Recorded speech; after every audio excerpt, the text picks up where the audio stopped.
विश्वानि देव सवितरदुरितानि पराशुभ यद्भद्रं तन्न आशुभ। ॐ सहना भवतु सहनौ भुनक्तु सह वीर्यं करवावहै तेजस्विनावधीतमस्तु मा विद्विषावहै।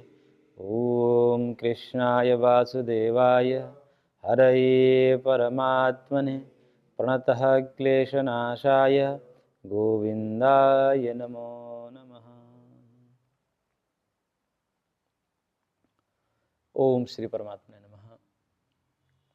श्रीमद्भगवद्गीतामृतम ज्ञान कर्म संन्यास योग के पश्चात ये 5वां अध्याय हमारा प्रारंभ हुआ था, कर्म संन्यास योग नामक।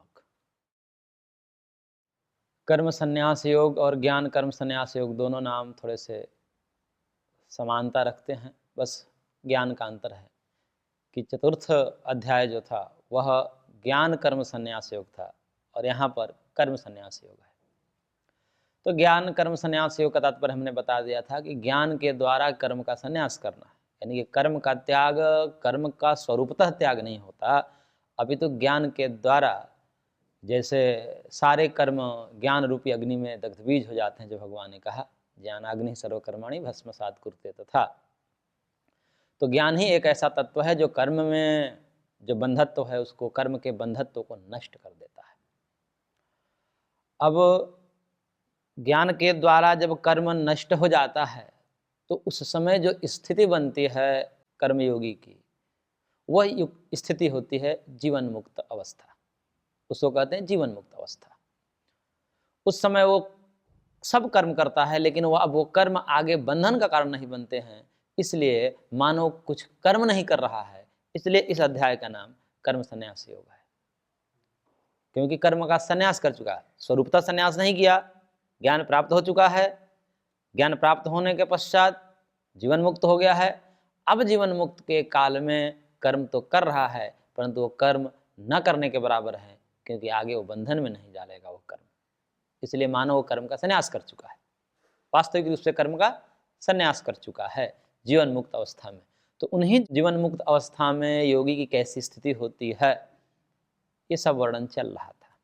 उसी वर्णन के क्रम में हमने श्लोक संख्या 15 तक देखा था।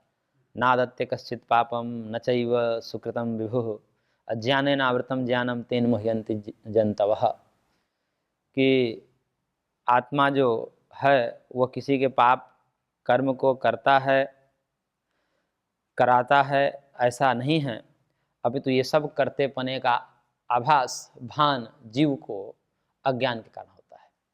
अज्ञानेन आवृतम ज्ञानम, क्योंकि अज्ञान की दशा में, अज्ञान कहते ही हैं जब हम भगवान से विमुख है, वही अज्ञान है। हम अपने स्वरूप को बोध नहीं किया, स्वरूपावस्थिति नहीं है, स्वरूप बोध नहीं है, आत्म साक्षात्कार नहीं है, परमात्मा साक्षात्कार नहीं है, भगवान से हम 100% विमुख है, वो स्थिति अज्ञान की होती है। और भगवान के सन्मुख हो गए, भगवान के कृपा पात्र बन गए, भगवान को अनुभव भी कर लिया, वो ज्ञान होता है।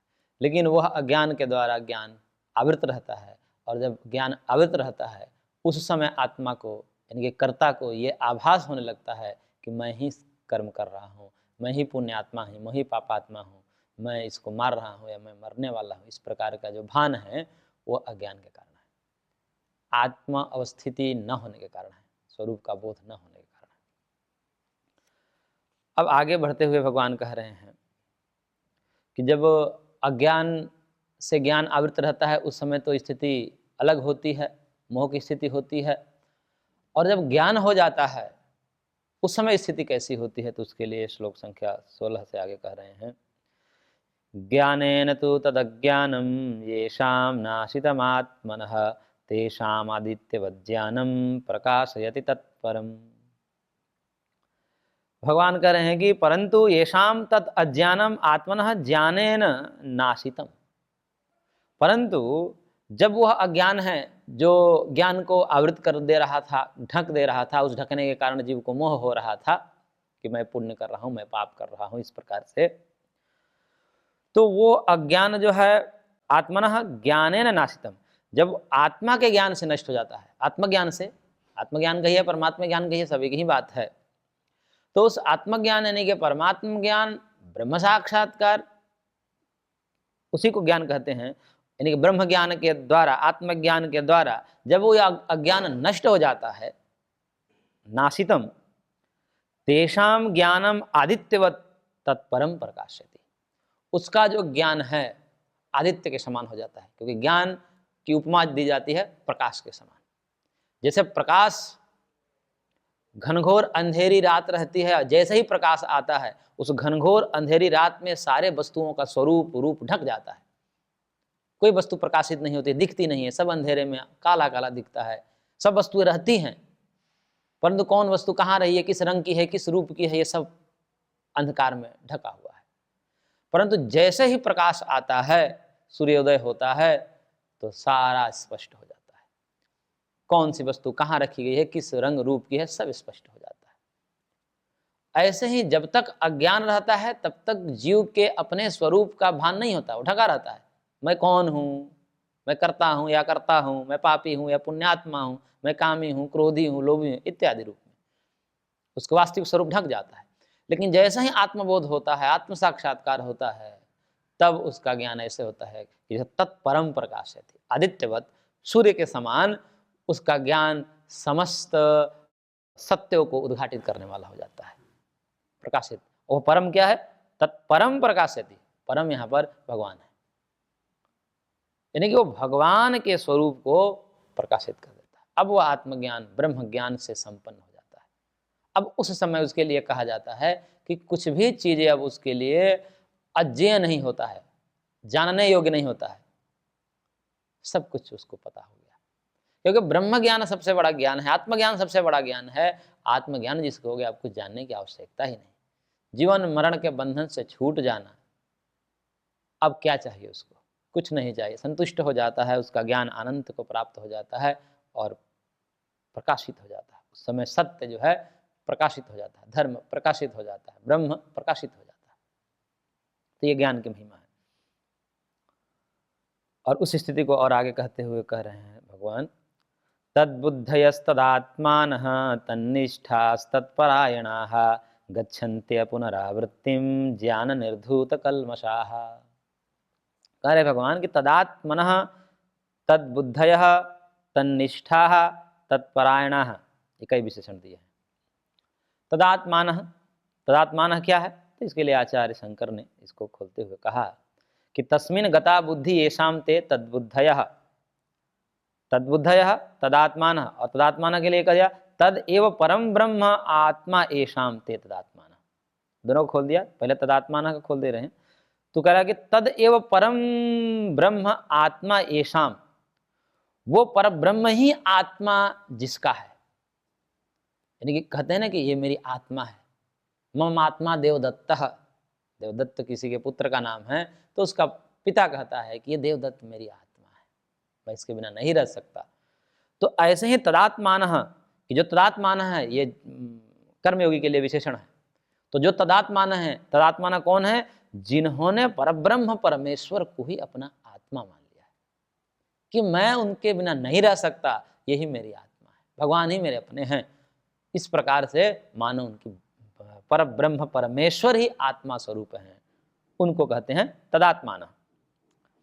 और फिर कहा तद्बुद्धयः, तद्बुद्धि वाले कौन है, तो कहे कि तस्मिन् गतः बुद्धि येषां ते तद्बुद्धयः, जिस परमार्थ में जिसकी बुद्धि चली गई है, अब अभी स्वार्थ में थी बुद्धि, अब उसको ज्ञान हो गया, शास्त्र ज्ञान के द्वारा, गुरु उपदेश के द्वारा बोध हो गया, तब उसकी बुद्धि किस में चली गई है, परमार्थ में लग गई है।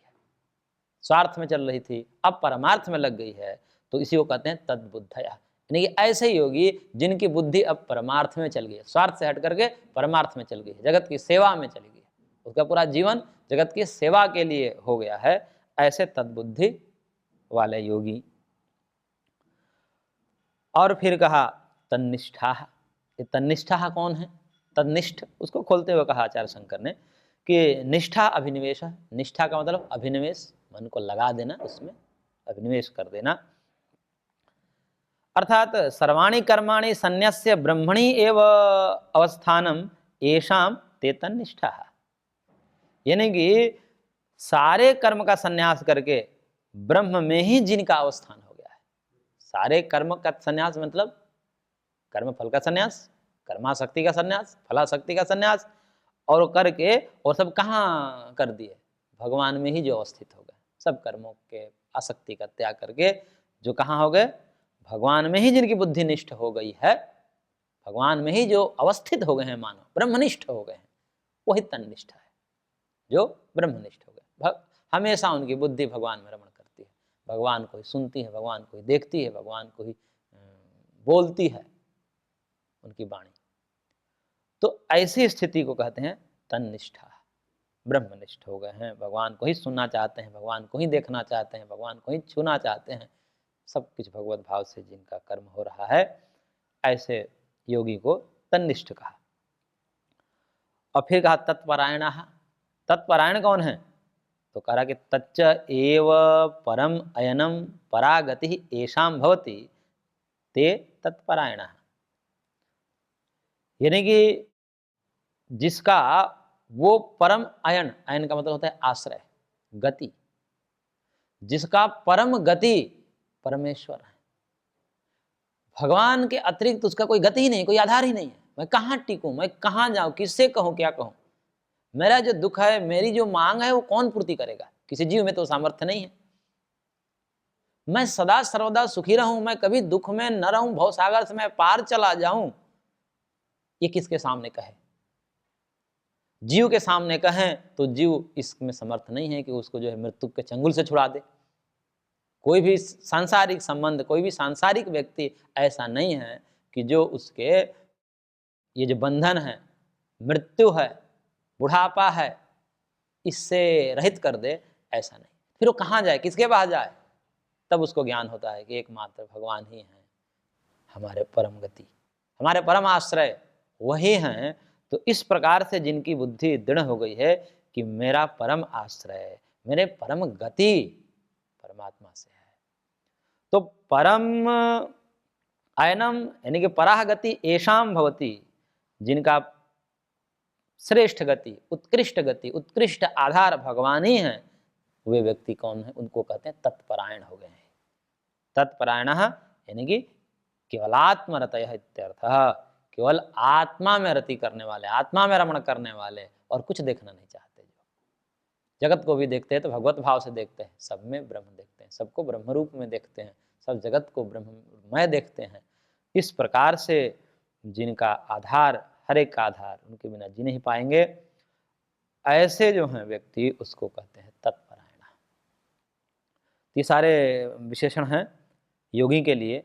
तो ऐसे तदात्मानः तद्बुद्धयः तन्निष्ठः तत्परायणः, और ऐसे योगी कैसे होते हैं? ये तो सब स्वरूप बताए। और फिर ये कह रहे हैं कि ज्ञान निर्धूत कल्मषाः, जिन्होंने ज्ञान के द्वारा अपने कल्मष यानी कि पाप को निर्धूल कर दिया, हटा दिया, धो दिया है, मानो ब्रह्म ज्ञान के द्वारा, आत्मज्ञान के द्वारा, भगवत साक्षात्कार के द्वारा जिन्होंने अपने समस्त कल्मषों को, पापों को धो दिया है, निर्मल हो गए हैं, जो ऐसे ज्ञान निर्धुत कल्मषाः, ज्ञान के द्वारा पाप रहित होकर के, और क्या फल उनको प्राप्त होता है? तो कहते हैं अपुनरावृत्तिम गच्छन्ति। अब उस स्थिति को पार कर जाते हैं, प्राप्त कर लेते हैं, जहां से अब आवृत्ति नहीं होती है, अब इस भव सागर में आना नहीं पड़ता, अब इस दुख सागर में आना नहीं पड़ता, इस गर्भ में आना नहीं पड़ता, जन्म मरण के बंधन से मुक्त हो जाते हैं।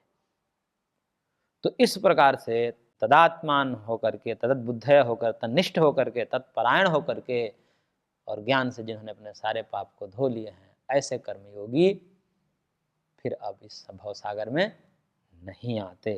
अपुनरावृत्तिम गच्छन्ति यानी कि मोक्ष को प्राप्त हो जाते हैं, मोक्ष के बाद फिर अब जन्म नहीं होता, इसलिए अपुनरावृत्तिम गच्छन्ति।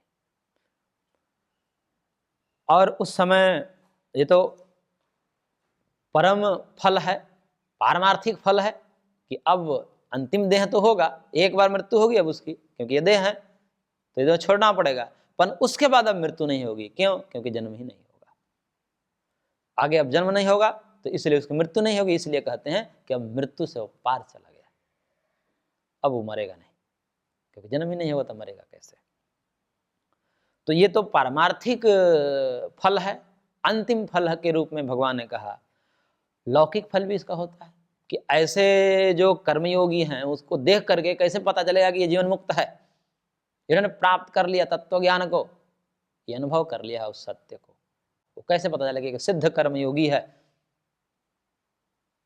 तब भगवान कह रहे हैं श्लोक संख्या 18 में, विद्या विनय संपन्ने ब्राह्मणे गविहस्तिनि सुनी चैव स्वपाके च पंडिता समदर्शिनः।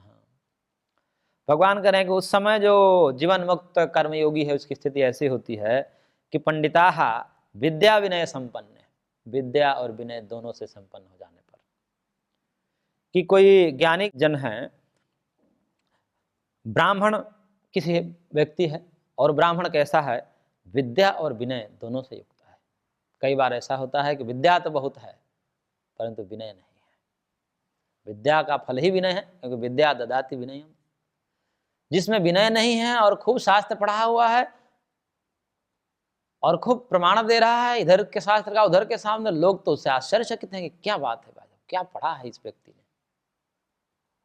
और विनय देखिए उसका, न उसको जो है श्रेष्ठ व्यक्ति से बात करने की ढंग है, किसको कैसे बोलना चाहिए, किसे नहीं बोलना चाहिए, किसका विरोध करना चाहिए, किसका विरोध नहीं करना चाहिए, ये विवेक नहीं है। मैं ही श्रेष्ठ हूं क्योंकि मैं पढ़ा लिखा हूं और इसलिए बाकी सब जो हैं कैसे हैं, तो वे तो ऐसे ही हैं क्योंकि ये लोग पढ़े लिखे नहीं हैं, इनको पता नहीं है, इस प्रकार से। और उदंडता इसको कहते हैं, और विनय नाम की कोई चीज नहीं है। वृद्धों के साथ कैसा व्यवहार करना चाहिए, वृद्धों को प्रति सम्मान देना, वृद्धों के चरणों में झुकना, उनकी बातों का विरोध न करना, श्रेष्ठ व्यक्ति के बातों का विरोध न करना, ये सब नहीं है। और खूब पढ़ा लिखा हुआ तो मानो वो किसी काम का नहीं है। और बिना पढ़े यदि किसी को विनय आ गया तो मानो सब कुछ पढ़ लिया, क्योंकि फल प्राप्त हो गया तो अब कर्म की आवश्यकता क्या है। जिसको कोई फल प्राप्त हो गया तो फल प्राप्त हो गया, जिसे किसी को अन्न मिल गया, मान लीजिए हमें उसके खलिहान में या उसके घर में हमने अन्न को देखा, तो हम कह देंगे कि किसान ने खेती किया होगा। अब इसमें प्रश्न ही नहीं है कि आप खेती करते हो या नहीं करते हो, क्योंकि देख फल दिख रहा है तो खेती कर रहा होगा या करवा रहा होगा, दोनों में से कोई एक तो कर ही रहा होगा। बिना खेती का फल मिलेगा नहीं। तो फल के देखने से ये अपने आप बात सिद्ध हो जाती है कि वो कर्म किया होगा। अब किसी के पास विनय है तो ये मानना ही हमको पड़ेगा कि वो विद्या से संपन्न है, क्योंकि विनय विद्या का फल है। अब कोई कहे कि नहीं ये तो आप गीता सुनाओ, तो वो नहीं मान लीजिए सुना पाए, लेकिन फिर भी उसको विनय है, तब क्या कहेंगे कि इसको विद्या पूर्व जन्म से सिद्ध है और सारा शास्त्र पहले ही समझ लिया है, अब उसको फल स्वतः प्राप्त है, इस जन्म में उसको पढ़ने की आवश्यकता भी नहीं है, क्योंकि जो शिष्ट हो गया, विनयशील हो गया, अब क्या उसको बताओगे आप। शिष्टाचार ये तो बताएंगे ऐसे व्यवहार करना चाहिए जी, किसी से राग नहीं करना चाहिए, किसी से द्वेष नहीं करना चाहिए, सबको समान दृष्टि से देखना चाहिए, भगवत भाव से देखना चाहिए। और किसी को ये सब सारे सद्गुण जो है स्वभावतः जन्म से ही प्राप्त है, तो उसको अब क्या कहोगे। अब उसको क्या गीता पढ़ाओगे, गीता के सारे फल उसको प्राप्त है। तब कहना पड़ेगा कि इनके लिए गीता नहीं है, गीता तो हम आपके लिए है जो विनयशील नहीं है। ऐसे व्यक्ति को पढ़ने की आवश्यकता नहीं है, क्योंकि पूर्व में ही पढ़ चुका है। और इस जन्म में भी पढ़ करके यदि विनय नहीं आया तो समझो कि पढ़ा ही नहीं, अभी समझा ही नहीं शास्त्र को। शास्त्र को केवल रटना और धड़ाधड़ प्रमाण के रूप में प्रस्तुत करके लोगों को मुग्ध कर देना, ये प्रयोजन नहीं है। शास्त्र व्यक्ति को प्रभावित करने के लिए नहीं है, शास्त्र व्यक्ति के स्वयं के चरित्र को सुधार करने के लिए, और वो है विनय। इसलिए विद्या और विनय से संपन्न ब्राह्मण में, चाहे वो विद्या और विनय से संपन्न ब्राह्मण है, उसमें गवि या गाय है, पशु हैं, हस्तिनी हाथी पशु है, सुनी कुत्ता है, श्वान है, कुत्ता में स्वपाके चांडाल में अत्यंत जो निकृष्ट व्यक्ति है, उसमें भी जो ज्ञानी व्यक्ति होता है, पंडित व्यक्ति होता है, यानी कि जीवन मुक्त कर्मयोगी होता है, कैसे देखता है तो कह रहे हैं कि समदर्शिनः एव, वो समदर्शी होता है, वो भेदभाव नहीं करता। नहीं तो चांडाल आ जाए, चांडाल कहते हैं कि जो शव आदि का जो अंतिम कर्म वहाँ करते हैं, तो ऐसा माना जाता है कि वो अशुद्ध रहते हैं, क्योंकि उनका काम ही ऐसा रहता है। तो इस कारण से उसको अस्पृश्य मानते हैं कि भाई उसको छूना नहीं, उसके घर का खाना नहीं, अशुद्ध है, इस कारण से बचते हैं उससे लोग। करेंगे जो तत्वज्ञानी होगा वो शरीर को नहीं देखता, क्योंकि शरीर के अंदर विराजमान जो है परम चैतन्य परमेश्वर है, वो तो अखंड रूप में सब में समान रूप में व्याप्त है। और जिस प्रकार से एक पुण्यात्मा में, साधु में, सन्यासी में जिस प्रकार से भगवान विराजमान है, उसी प्रकार से चांडाल में विराजमान है, कुत्ते में विराजमान है, हाथी में विराजमान है, गाय में विराजमान है, और विद्या और विनय से संपन्न ब्राह्मण में भी उसी समान रूप से विराजमान है। ऐसा नहीं कि साधु में ज्यादा विराजमान है और कुत्ते आदि चांडाल आदि में कम विराजमान है, ऐसा नहीं है, सब में समान रूप से विराजमान है। इसलिए उस परम चैतन्य को जो देख लिया है, जान लिया है, समझ लिया है, अब वो कहेगा कि किसी से द्वेष मत करिए। नहीं तो चांडाल को देखकर द्वेष होगा। कोई पापी मिल जाए किसी को सामने, तो सामान्य जो व्यक्ति वो क्या व्यवहार करेगा? देखा तो ये जाता है कि व्यक्ति स्वयं भी पापी है, वही कर्म कहीं ना कहीं छुप कर रहा है, वही कर्म कहीं ना कहीं छुप कर रहा है, लेकिन उसके कर्म अभी प्रकाशित नहीं हो पा रहा है समाज में, इसलिए वो अपने को साधु बनाकर घूम रहा है, मैं बड़ा सज्जन हूं। और वही छुप के कर्म जो वो कर रहा है, वही कर्म कोई दूसरा करके उसका दुर्गुण प्रकाशित हो जाता है, तब वही जो छुप कर कर्म करने वाला उसको गाली देता है, कहता है मारो मारो इसको, इतना दुष्ट है, ये कर्म कर रहा है। वो द्वेष करता है, जो कि स्वयं वही कर्म कर रहा है, उसका उजागर नहीं है कर्म, लेकिन उस पर द्वेष करता है, उसको गाली देता है। ये कौन है? जो खुद पापाचरण कर रहे हैं। तो एक पापी दूसरे पापी पर द्वेष करता है, जब तक उसके दोष प्रकाशित नहीं होते तब तक द्वेष करता है। परंतु जो तत्वज्ञानी हैं वो ये सब कर्म देखते ही नहीं, उसकी दृष्टि ब्रह्म पर रहती है, भगवान पर रहती है कि सब में भगवान है, इसलिए हमें किसी से द्वेष नहीं करता। बेचारा इसका कर्म है, जैसा भी है भगवान ने इसको बनाया है। हम भगवान के बनाए हुए एक एक चीज को हम निरर्थक नहीं मानते, क्योंकि हम भगवान के हैं और भगवान हमारे हैं और वो निर्दोष हैं।